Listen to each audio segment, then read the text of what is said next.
శక్తి తైలాభిషేకారాధన ప్రతి నెల 2వ బుధవారం. సమయం ఉదయం 9 గంటల నుండి. స్థలం airport road, quarry market, Renuka apartment దగ్గర, రాజమండ్రి. ప్రార్థనా శక్తి తైలాభిషేక ఆరాధన ప్రతి నెల 2వ శుక్రవారం. సమయం ఉదయం 10 గంటల నుండి. స్థలం కాపు కళ్యాణ మండపం, NFCL రోడ్, RTO ఆఫీస్ పక్కన, RR నగర్, కాకినాడ. ప్రార్థనా శక్తి తైలాభిషేక ఆరాధన ప్రతి నెల 2వ మంగళవారం. సమయం ఉదయం 10 గంటల నుండి. Sri convention hall, CR Reddy women's college, Vatluru, Eluru. Yesayya నామములో మీకు వందనాలు తెలియపరుస్తూ ఉన్నాను. ప్రియులారా, ఈ దినము కొరకు దేవుడు సిద్ధపరిచిన వాగ్దానాన్ని మనం స్వాధీనపరచుకుందాం. పరిశుద్ధ గ్రంథంలో నుండి యెషయా గ్రంథము 45వ అధ్యాయము 2వ వచనం ద్వారా దేవుడు మీ కుటుంబాన్ని దర్శిస్తూ ఉన్నారు. అనేక సమయాలు నీతో ఈ మాట ప్రత్యేకంగా దేవుడు మాట్లాడుతున్నాడు. ఒక్కసారి గమనించు. ఈ దినము దేవుడు పరలోకము నుండి నీకు అనుగ్రహిస్తున్న మాట, నేను నీకు ముందుగా పోవచ్చు, మెట్టగానున్న స్థలములను సరాలము చేసేదను. మెట్టగా ఉన్న స్థలములను సరాలము చేస్తాను, నీకు ముందు వెళ్ళిపోతున్నాను. ఎవరు చెప్తున్నారు ఈ మాట? యేసయ్య చెప్తున్న మాట ఏంటంటే, నువ్వు కొన్ని పనులు అనుకుంటున్నావు, ఆ పనులన్నీ జరగటానికి ఏదో అడ్డులు ఆటంకాలు వస్తూ ఉన్నాయి. ఎవరో ఒకరు దానికి అడ్డుబండలుగా ఉంటున్నారు. ఇవన్నీ అడ్డుబండలు ఎలా పోతాయి? నేను అనుకున్న పని జరగాలంటే ఈ ఆటంకాలన్నీ ఎవరు తొలగిస్తారని అనుకుంటున్నావేమో. ఇక మీదట నీ ప్రయత్నాలన్నిటిలో దేవుడు తోడై ఉంటున్నాడు. ఆయనే నీకున్న అడ్డులు ఆటంకాలన్నీ తొలగించి నీకు వే క్లియర్ చేస్తూ ఉన్నాడు అనమాట. నువ్వు ఈజీగా నడుస్తావు. బహుశా ఒక పెళ్లి సంబంధం అనుకుంటున్నావేమో, మార్గము సరాలము దేవుడు చేస్తున్నాడు.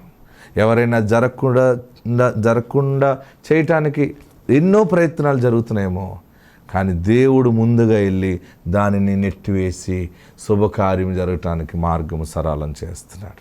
ఒక లోన్ పెట్టుకుంటే రాకుండా నీకు ఎన్నో ఆటంకాలు కలుగుతున్నాయేమో, దేవుడు దాని మార్గము సరళం చేస్తున్నాడు.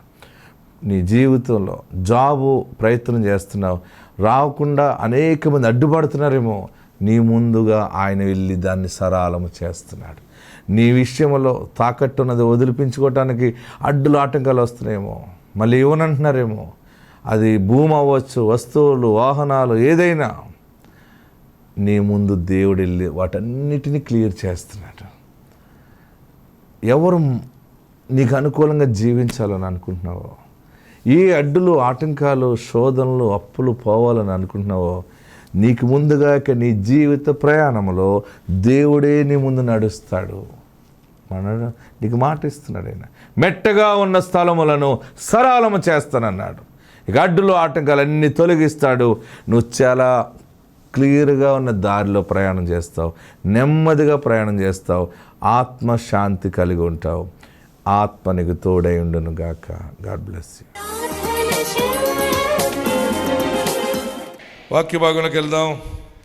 78వ కీర్తనలో మనము ఈ వారం 31 నుండి 40 వరకు చదువుకున్నాం. ఇది ఆసాపు కీర్తన. చాలా విషయాలు మనం నేర్చుకుంటూ వస్తూ ఉన్నాం. 32వ వచనం దగ్గర చదువుకుంటారండి. ఇంత జరిగినను, Psalms 78:32, ఇంత జరిగినను వారు ఇంకను పాపము చేయుచు ఆయన ఆశ్చర్య కార్యములను బట్టి ఆయనను నమ్ముకొనకపోయిరి. కాబట్టి ఆయన వారి దినములు ఊపిరి వలె గడిచిపోచేసెను. వారి సంవత్సరములు అకస్మాత్తుగా గడిచిపోచేసెను. వారిని ఆయన సంహరించినప్పుడు, అందరూ అండర్లైన్ చేసుకుంటే, వారిని ఆయన సంహరించినప్పుడు వారు ఆయనను వెదకిరి. వారు తిరిగి హృదయపూర్వకముగా దేవుని బతిమాలుకొనిరి. దేవుడు తమకు ఆశ్రయ దుర్గమనియు మహోన్నతుడైన దేవుడు తమకు విమోచకుడనియు వారు జ్ఞాపకము చేసుకొనిరి. ఆమేన్. ఈ ఆసాపు కీర్తనలో ఆసాపు చాలా ఆత్మ సంబంధమైనటువంటి స్థితిలో చాలా తారాస్థాయికి వెళ్ళిపోయాడు. ఎప్పుడు ఎవరు ఆత్మ సంబంధమైన తారాస్థాయికి బలముగా వెళ్తారంటే, ఒక్కసారి దెబ్బ తగిలిన వాడు మరి జీవితం పడిపోకుండా నిలబడతాడు. ఒక శోధన మనిషికి తగిలిందంటే అక్కడి నుండి వచ్చేటువంటి ఆ రివైవల్, ఆ ఉజ్జీవం వేరుగా ఉంటుంది. ఆ నడిపింపు వేరుగా ఉంటుంది. ఆమెన్, హల్లెలూయా చెప్పండి. ఒక్కసారి మనం ఏ కష్టం తెలియకుండా ఎదుగుతున్నాం అనుకోండి, ఆ బ్రతుకు వేరుగా ఉంటుంది. ఎదుగుతూ ఉండగా సరైన పెద్ద కష్టం వచ్చి మీదడిపోయినప్పుడు దాన్ని జయించి మరలా నిలబడినప్పుడు అనేక మందికి నీవు ఒక నాయకుడు, నాయకురాలు అయిపోతావు. అన్ని అనుభవాలు అప్పుడు వచ్చేస్తాయి అన్నమాట. అంటే పడిపోవటంలో చాలా మేలు కూడా ఉంటుంది. ఆమెన్. యాకోబు జీవితము చాలా క్రమంగానే వెళ్ళిపోయాడు. ఒక దెబ్బ తగిలేటప్పటికి, దెబ్బ మీద దెబ్బలు తగిలేటప్పటికి యాకోబు అప్పుడు దేవుని పాదాలు పట్టుకున్నప్పుడు యాకోబుని దేవుడు అప్పుడు ఆశీర్వదించాడు. ఆశీర్వదించే ముందు ఏంటి బ్యాక్గ్రౌండ్ ఏంటి, నీ చరిత్ర ఏంటి చెప్పు, మీకు తెలుసు కదా అంటాడు. కాదు నువ్వు చెప్పాలన్నాడు. అప్పుడు నేను అన్నగారిని మోసం చేశాను, నాన్న మోసం చేశాను కొన్ని పనులు అని చెప్పినప్పుడు దేవుడు అప్పుడు అతను యాకోబుని ఇశ్రాయేలుగా మార్చాడు. ఆమేన్. యాకోబు అనబడవు ఇక నీవు ఇక్కడ నుండి ఇశ్రాయేలుగా మార్చబడతావు. యాకోబు మోసగాడై తండ్రి ఇంటిని విడచెను, యాకోబు ఇశ్రాయేలై తండ్రి ఇంటికి చేరెను. ఏంటి యాకోబు? కొన్ని తెలుసో తెలియకో మనం మోసపోతుంటాం అనమాట, పడిపోతుంటాం. బాగా గమనించండి. ఆసాపు తన వ్యక్తిగతంగా పడిపోయాడు, విశ్వాసంలో పడిపోయాడు, శోధనలో పడ్డాడు, మరలా రియలైజ్ అయ్యాడు. లోకం వైపు చూసినంతకాలము శోధించబడ్డాడు. ఆత్మ సంబంధంగా దేవుని వైపు చూసినప్పుడు మరలా నీతి నిమిత్తమై కట్టబడుతూ ఉండగా విశ్వాసులుగా ఉన్నవారు, దేవుని కార్యములు పొందిన వారి గురించి ఆలోచిస్తూ ఆత్మ సంబంధంగా మాట్లాడుతూ ఉన్నాడు. ఆనాడు ఆ ఇశ్రాయేలీలు, ఆ సనుగుడు లేట్ అవుతే వారు చేసినంత బడాయి దేవుడు భరించలేకపోయాడు. ఆమెన్. ఇక్కడ ఎంత పెద్ద మాట అంటే, ఇంత బాధ పెట్టిన దేవుడు వారిని కొంచెం ఒక మొట్టిగా వేసినా సరే, 34వ వచనం, వారిని ఆయన సంహరించినప్పుడు వారు ఆయనను వెదికిరి. అంటే శోధన, సంహరించడం అంటే కష్టపెట్టడం. ఏం పెట్టడం? బాగా గమనించండి. ఆయన మనల్ని కొన్ని సమయాల్లో కష్టపెడతాడు. ఎందుకంటే మనముగా వెళ్ళలేనప్పుడు మనలో మార్పు తీసుకురావాలంటే మనకి కొన్ని ఇబ్బందులు కలగజేస్తాడు ఆయన. బాగా గమనించండి. ఇశ్రాయేలీని ఆయన సంహరించాడు. సంహరించడం అంటే మామూలుగా సంహరించలేదు. ఒక భార్యను భర్త సంహరిస్తాడు. ఎలా తెలుసా? భార్య ఏదైనా అడుగుతుందని, ఏదైనా చెప్తుంది అనుకోండి, ఏనుగు చెవులాగా వినలేనట్టు ఉంటాడు. అప్పుడు ఎలా ఉంటుంది చెప్పండి? ఏమండి మా అమ్మగారింటి తీసుకెళ్ళండి అన్నది అనుకోండి. అదో రకమైన సంహరించడం అంటే ఎదురుగా ఉండి కష్టపెట్టడం అన్నమాట. సంహరించడంలో చాలా రకాలు ఉంటాయి. దేవుడు సమీపంగా ఉంటూనే సహాయం మనకు అందకపోతే, ఇంత ప్రార్థన చేస్తున్నా నువ్వు ఆలకించట్లేదా, నీవు ఎంతకాలం నన్ను ఇలా బాధ పెడతావు అని అడుగుతుంటాం కొన్ని సమయాలు. చివరికి బాధపడి ఇశ్రాయేలీలు ఎక్కడి దాకా వచ్చారంటే, సరే ఇంక మా వల్ల ఏం కాదు, నీ మాట వినలేదేమో, నీకు విరోధంగా మాట్లాడేమేమో, క్షమించు బాబు అని మళ్ళీ నీవు మాకు కావాలని దేవుని వెతుకుతూ ఉండేవారు. అంటే తండ్రి దగ్గర పిల్లలు చేసే చేష్టలు దేవుని పిల్లలకు కనపడుతూ ఉంటాయి.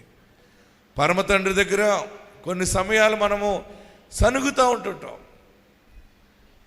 వీరి దగ్గర ఉన్నది ఏంటంటే, ఈ ఇశ్రాయేలీల దగ్గర చాలా డేంజర్ క్వాలిటీస్ ఉన్నాయి. వారికి ఇప్పటికీ ఉన్నాయి. ఎవరికి? హలో, ఇశ్రాయేలీలకి చాలా ప్రమాదకరమైనటువంటి క్వాలిటీస్ ఉన్నాయి. వారు మొండిగా వెళ్తారు. దేవుడు వారిని శిక్షించినప్పుడు మరలా దేవుని పాదాలు పట్టుకుని ఎక్కెక్కుబడి ఏడ్చి వారు చేసినంత ప్రార్థన ఇంక లోకంలో ఎవరు చేయలేరు. మళ్ళీ ప్రాకులాడుతారు, దావీదుని ముందు పెట్టుకుంటారు. పాపం చేసావు, నా పాపాలు కనబడుతున్నాను మొదలెడుతుంటారు. మరలా దేవుడు క్షమించిన తర్వాత మళ్ళీ అబద్ధాలు ఆడేస్తారు. చూడండి, అక్కడ ఉంది, చదవండి 35వ వచనం. దేవుడు తమకు ఆశ్రయ దుర్గమని మహోన్నతుడైన దేవుడు తమకు విమోచకుడని జ్ఞాపకం చేసుకుని అయినను వారి హృదయము. చూడండి, ఎప్పుడు దేవుడు జ్ఞాపకం వస్తాడంటే శోధనలు అధికమైపోయినప్పుడు జ్ఞాపకం వస్తాయి. బాగా గమనించండి, కష్టము అధికమైపోతుందంటే నీవు నేను చేయవలసిన పని ఏంటంటే ఆయన పాదాలు పట్టుకోవాలి. సమయంలో దేవుని వెతకాలి. మారింది మళ్ళా మన దగ్గర పెట్టుకోకూడదు. గుర్తుపెట్టుకోండి, మారినని ఇంట్లో పెట్టుకోకుంటే కుదరదు. మారిన మనస్సు అంటే మళ్ళీ ప్రభు పాదాల దగ్గర పెట్టి ఒప్పుకోవాలన్నమాట. బాబు చేశాను, తప్పుపోయాను, క్షమించు బాబు అంటే దానికి నీకు ఫలితం ఉంటుంది. నీలో నీవు అనుకుంటే కుదరదు. అనుకున్నది మోకరించి దేవుని ఎదుట ఒప్పుకోవాలి. ఇశ్రాయేలీలు వారు దేవుడు వారిని సంహరించినప్పుడు ఆయనను వెతికిరి. ఎవరికి కష్టం వచ్చినా మా తండ్రి అనేవాడు వెతికితే దొరుకుతుంది బాబా, వెతుకుడి మీకు దొరుకును. మనం వెతుక్కోవాలి. ఆమెన్. హల్లెలూయా. గట్టిగా హల్లెలూయా చెప్పండి. మనం ఇది పొగిడేది కాదు, ఇది మేకప్ చేయడానికి ఏం లేదు. మనమందరము ఆయనలో ఉంటాము. ఎవరు ఎంత భక్తి చేస్తే వారు ఎదుగుతూ ఉంటారు, భక్తి చేయలేని వారు అలా దిగిపోతూ ఉంటుంటారు. ఎప్పుడు మార్పు చెందితే అప్పుడు ఎదుగుతాం. ఆమెన్. ఇశ్రాయేలీలు దేవునిని పట్టుకున్నారని ఆసాపు ద్వారా దేవుడు బయలుపరుస్తున్నారు. తర్వాత అంశం ఏంటంటే ఈరోజు 36వ వచనం. అయినను వారి అందరూ బైబిల్ తెరవండి. కీర్తన 78:36 వచనం. అయినను వారి హృదయము ఆయన ఎడల స్థిరముగా నుండలేదు. చూడండి, దేవుని దగ్గర శోధన వచ్చినప్పుడు, శోధన రానప్పుడేమో సనిగారు. సనిగితే దేవుడు కోపం వచ్చే వారిని కొంచెం కష్టపెట్టాడు. కష్టపెడితే కష్టాలు తట్టుకోలేం బాబు అని మళ్ళీ దేవుడా మా కష్టాలు తొలగించని పాదాలు పట్టుకుని ఏడ్చారు. అయినా వారు పాదాలు పట్టుకుని ఏడ్చి బతుమాలుకున్నారు, కానీ దేవుడు ఆలకించాడు. కానీ మళ్ళీ ఆ ఉన్నతమైన ఆ ఆత్మీయ స్థితిని వారు నిలకడగా కాపాడుకోలేకపోయారు. మనం రియలైజ్ అయిన తర్వాత దానిని నిలకడగా కాపాడుకోవాలి. హల్లెలూయా చెప్పండి. ఎలాగ స్థిరముగా లేరనే ఉందో పైన చెబుతాడు. ఆయన నిబంధనను వారు నమ్మకముగా గైకొనలేదు. నోటి మాటతో వారు ఆయనను ముఖస్తుతి చేసిరి. ఇదనమాట నిలకడలేని స్థితి. ఏంటంటే ప్రార్థన చేసి భక్తులు నిలబడ్డాక మరలా వారిలో ఉన్న పెద్ద మైనస్ ఏంటంటే ముఖస్తుతి. ఏంటి అంటే వారు హృదయంలో నుంచి మాట్లాడకుండా మందిరానికి వచ్చి ముఖస్తుతి చేయటం. ఏంటంటే అందరూ పాడుతుంటే పాడటం, అందరూ హల్లెలూయా చెబితే హల్లెలూయా చెప్పటం, చప్పట్లు కొడితే చప్పట్లు కొట్టడం, ప్రార్థన చేద్దాం కళ్ళు మూసుకోమంటే మూసుకోవటం తప్ప నీకు నీవుగా హృదయంలో నుండి స్తుతించలేనప్పుడు అది ముఖస్తుతి. ఆమేన్. హల్లెలూయా చెప్పండి, గట్టిగా హల్లెలూయా చెప్పండి.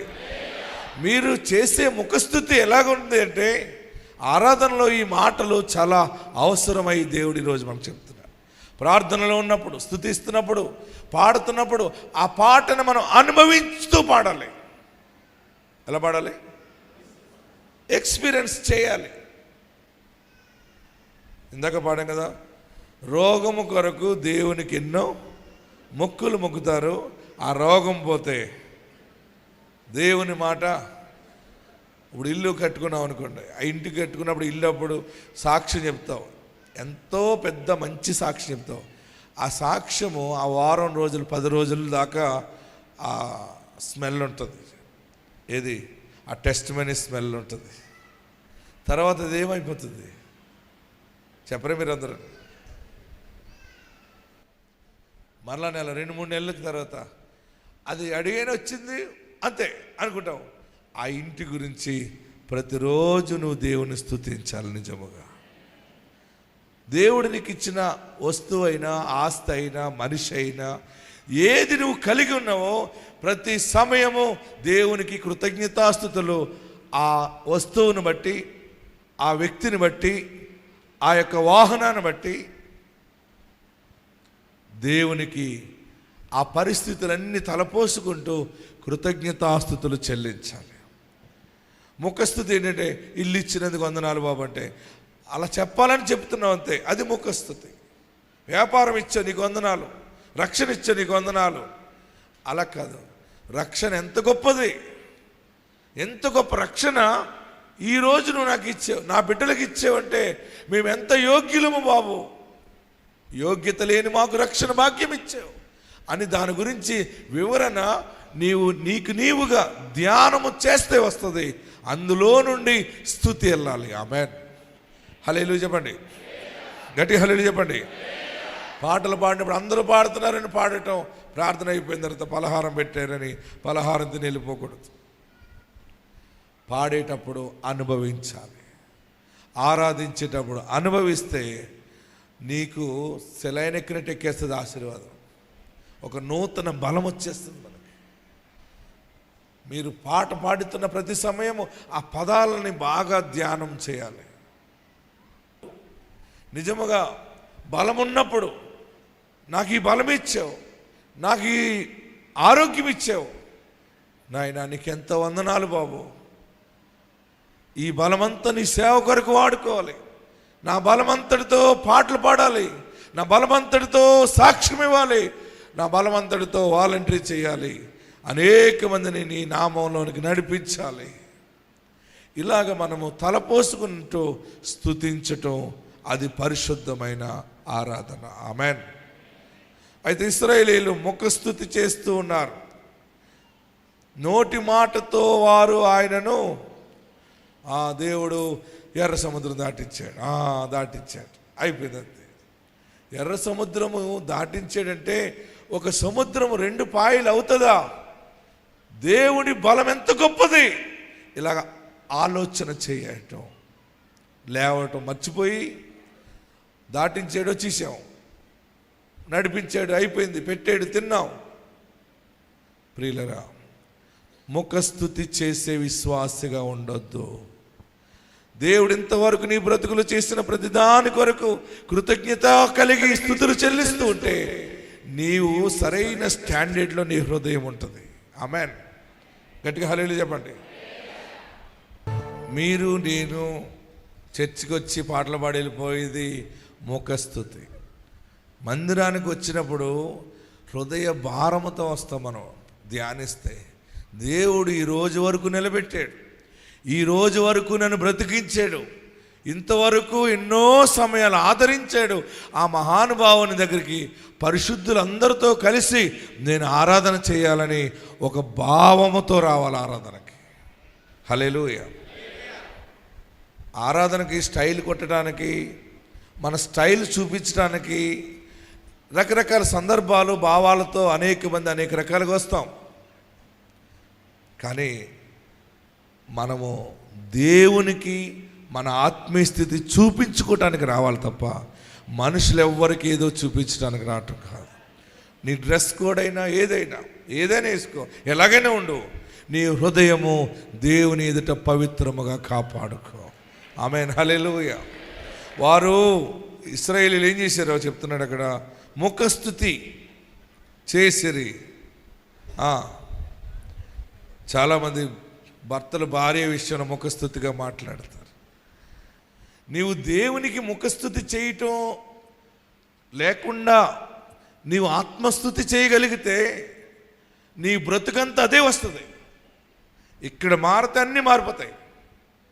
రైలు బోగి, ఆ మెయిన్ ఇంజిన్ ఇటు వెళ్తే బోగీలన్నీ దాని వెనకాల వెళ్ళిపోతాయి. ఒకటి తప్పిందంటే అన్నీ తప్పిపోతాయి. నీవు దేవుని సన్నిధిలో దేవుని కార్యాలు తలపోసుకుంటూ ఆయన ఆరాధించడం లేకపోతే బ్రతుకంతా అలాగే ఉంటుంది, అన్ని రంగాల్లోనూ అలాగే ఉంటుంది. హల్లెలూయా చెప్పరే. మనము మారాలి.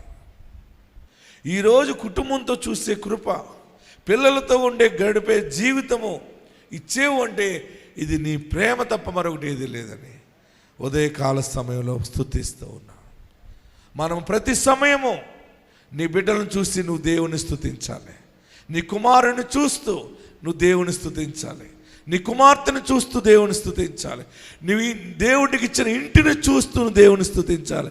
నీకు ఇచ్చిన వస్తువులను బట్టి, వాహనాలను బట్టి, ఇది నువ్వు ఇచ్చేవు బాబు, ఇది మా జ్ఞానము మా బలముతో సంపాదించింది కాదు, ఈ దీనుడి పట్ల నువ్వు దయ చూపించావు, ఈ దీనురాలి పట్ల నువ్వు దయ చూపించావు అని ఎల్లప్పుడూ తలపోసుకుంటూ ఇంటి ముందు కూర్చున్నప్పుడు కృతజ్ఞతాస్తుతులు చెల్లించుకోవాలి. ఇంటిలో ఉన్నప్పుడు, పండుకున్నప్పుడు, ఏదైనా నీకు ప్రమోషన్ వచ్చినా, 10 మంది వచ్చి నిన్ను అభినందించినప్పుడు వారందరూ వెళ్ళిపోయాక, దేవా ఇది నీ కృప తప్ప మరొకటేది కాదు, నీ కృప నా ఎడల చెలరేగుతూ ఉంది. ఆమేన్, హల్లెలూయా చెప్పండి. మీరు దేవుని సన్నిధిలో ముఖస్తుతి చేయకూడదని ఆత్మ ఈరోజు బయలుపరుస్తా ఉన్నారు. దేవుని మందిరానికి వచ్చినప్పుడే నీవు దేవుడు చేసిన కార్యాలు తలపోసుకుంటుండాలి. ఎన్ని పెళ్లి సంబంధాలు వస్తాయి, ఈ పెళ్లి సంబంధం దేవుడు నీకు ఓకే చేశాడు, పెళ్లి చేసావు బాబోయ్, మంచి జ్ఞానమైన భర్తనిచ్చేవని ఎప్పుడైనా స్తుతించావా దేవుడిని? మంచి భార్యనిచ్చేవు బాబని ప్రభుని స్తుతించేవా? నీ భార్య విషయంలో నీకు సంతోషము అనిపించినప్పుడు, నీ భార్య నీకు జ్ఞానవంతురాలు అనిపించినప్పుడు, దేవా వేరే మనిషి వస్తే నా బ్రతికి ఎలాగైపోను, ఇంత జ్ఞానవంతురాలు ఇచ్చావు అని ప్రభువుకి నువ్వు స్తుతి చెల్లించాలి. భర్త విషయంలో అందరిలాంటివాడు కాదు, ఈ మనిషి చాలా జ్ఞానమైన వాడిని దేవుడు నాకు ఇచ్చాడు, ఇందుని బట్టి నేను స్తుతిస్తున్నానని భార్యలు భర్తల గురించి, భర్తలు భార్యల గురించి స్తుతించాలి, భార్య భర్తలు పిల్లల గురించి స్తుతించాలి దేవునికి. నీకు నాకు హెచ్చరిక, మనము మార్పు చెందుదాం. అబద్ధం ఆడకుండా ఉండగలిగితే భూలోకములోనే స్వర్గం అనుభవిస్తావు. స్వర్గానికి వెళ్ళవలసిన సమయంలో పరలోక రాజ్యము నీకు దొరుకుతుంది. మనము సరే అవుదాం. దేవుడు మిమ్మల్ని దీవించును గాక. అందరూ ఉన్న చోట లేచి నిలబడదాం.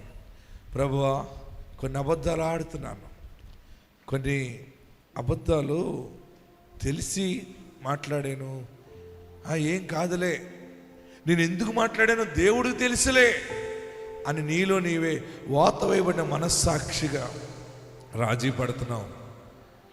మనందరం అబద్ధికులుగానే ఉన్నామా? మార్పు చెందొద్దా? రేపేం సంభవిస్తుందో నీకు తెలియదు కదా. ఈ వాక్యానికి కనుక నువ్వు టర్న్ అయ్యావంటే ద్రాక్ష తీగవలే 4 దిశలా వ్యాప్తి చెందుతావు ఆశీర్వాదంగా. కొన్ని పనులు ఆగుతాయి, మనసు నెమ్మది లేకపోవటం. నేను అబద్ధం ఆడను బాబు, మోకరించగలిగిన వారు మోకరించండి, మోకరించలేని వారు నిలబడి. ఈరోజు నీ సేవకుడు ధర మాట్లాడు. మేము చెప్పుకోవాలన్న వాక్యము కాదు బాబు, ఇది ధ్యానాంశము. వారం వారము చదువుకుంటూ వస్తున్నాం, ఈరోజు ఇలా మాట్లాడావు. నేను ఇక పాపము చేయనని నువ్వు చెప్పగలవా? అబద్ధం ఆడనని దేవుని ఎదుట ఒప్పుకోగలవా? అబద్ధం ఆడకపోతే నా బ్రతుకు నడవదు అనుకుంటున్నావా? ఎందుకు మనశ్శాంతి లేని నడకనికది, మనశ్శాంతి లేని బ్రతుకు ఎందుకు? అలాగే అబద్ధాలు ఆడితే ఎంతకాలము మారుతావా? అందరూ నమస్కరించి ప్రార్థనాపూర్వకంగా, చిన్న అబద్ధం కూడా అబద్ధం మాట్లాడు. నువ్వు ఎప్పుడైతే సిస్టమేటిక్గా ఉంటావో ఆటోమేటిక్గా దీవెన నీ మీదకి వచ్చేస్తుంది, బలమైన ఆశీర్వాదం వస్తుంది. అందరూ తలలో వచ్చి ఎక్కడెక్కడ అబద్ధాలు ఆడేవో జ్ఞాపకం చేసుకుని విడిచిపెట్టే, పాపమును ఒప్పుకుని విడిచిపెట్టేవాడు కనికరము పొందను.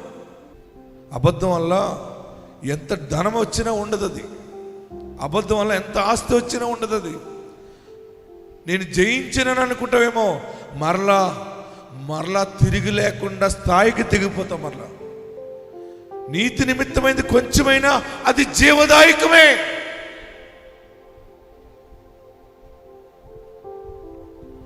అందరూ ప్రార్థన చేయండి. నా పాపాలు క్షమించు బాబు. ప్రభువా, ఏ శిరస్సు వ్యవస్థ నిక్షేపణ చేస్తున్నానో ఆ శిరస్సు మీద నీ ఆత్మాభిషేకం దయచేయండి, నీ వెలుగు దయచేయండి, కృప దయచేయండి. యేసు నామములో అడుగుచున్నాము తండ్రి, ఆమేన్.